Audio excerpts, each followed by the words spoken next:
Australia में आम चुनाव के लिए आज वोटिंग जारी है। जनता अगले 3 साल के लिए अपना प्रधानमंत्री चुनने जा रही है। प्रधानमंत्री स्कॉट मॉरिसन अपनी पत्नी जेनी कुक के साथ पोलिंग बूथ पर पहुंचे और वोटिंग की। इस दौरान उनकी दोनों बेटियां लिली और एबी भी उनके साथ रहीं। उधर एंथोनी अल्बानीज भी पोलिंग बूथ पर पहुंचे और अपने मताधिकार का प्रयोग किया। वोटिंग के लिए सुबह 8 बजे से ही लोग लाइन में लगे हुए हैं और बढ़ चढ़ कर मतदान कर रहे हैं। इस बार के आम चुनाव में पर्यावरण, महंगाई के साथ साथ चीन का मिलिट्री बेस प्रमुख मुद्दे हैं। सत्तारूढ़ कंजर्वेटिव अलायंस और विपक्षी लेबर पार्टी के बीच बराबर की टक्कर बताई जा रही है। इस चुनाव में पीएम स्कॉट मॉरिसन को लेबर पार्टी के एंथोनी अल्बानीज कड़ी टक्कर दे रहे हैं। कुछ मीडिया रिपोर्ट्स की माने तो इस बार एंथोनी अल्बानीज चुनाव जीत रहे हैं। इसके पीछे स्कॉट मॉरिसन से जनता की नाराजगी बड़ी वजह है। वहीं लेबर पार्टी ने जनता से चुनाव जीतने पर बच्चों तथा बुजुर्गों की देखभाल पर अधिक खर्च करने का वादा किया है। साथ ही कोरोना महामारी के कारण पैदा हुए हालातों से निपटने के लिए मजबूत आर्थिक नीति बनाने का ऐलान किया है।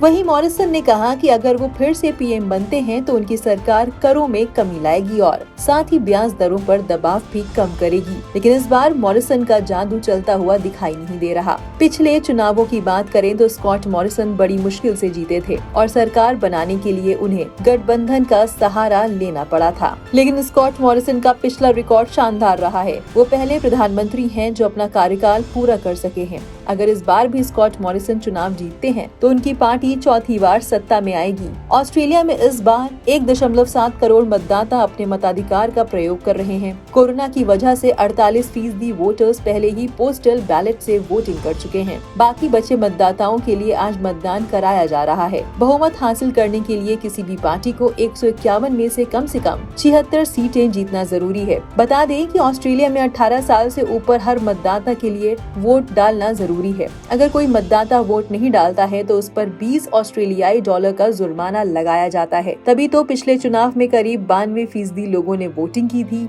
ऑस्ट्रेलिया में वोटिंग का क्रेज इतना है कि सिडनी घूमने आए लोग भी वोटिंग के लिए लाइन में लग गए। कुछ लोग अपने सर्फ बोर्ड के साथ दिखे तो वहीं कुछ लोग सीधे नहाकर आए और लाइन में लग गए। मतदान के लिए लोग अपने बच्चों के साथ भी पहुंचे हैं ताकि उन्हें अपने अधिकारों के बारे में सिखाया जा सके। सिडनी के बोंडी बीच पर घूमने आया ये शख्स अपनी 8 महीने की बेटी को गोदी में लिए पोलिंग बूथ पर पहुंच गया। अपना बैलेट पेपर भरने के बाद बेटी के हाथों से बैलेट बॉक्स में वोट डाला। हालांकि हड़बड़ी में ये शख्स कपड़े पहनना भूल गया। हमारी इस रिपोर्ट पर क्या है आपकी राय? कमेंट सेक्शन में जरूर बताएं। बाकी देश और दुनिया की तमाम मुश्किल खबरों को आसान भाषा में समझने के लिए सब्सक्राइब करें हमारा डिजिटल चैनल नो दिस।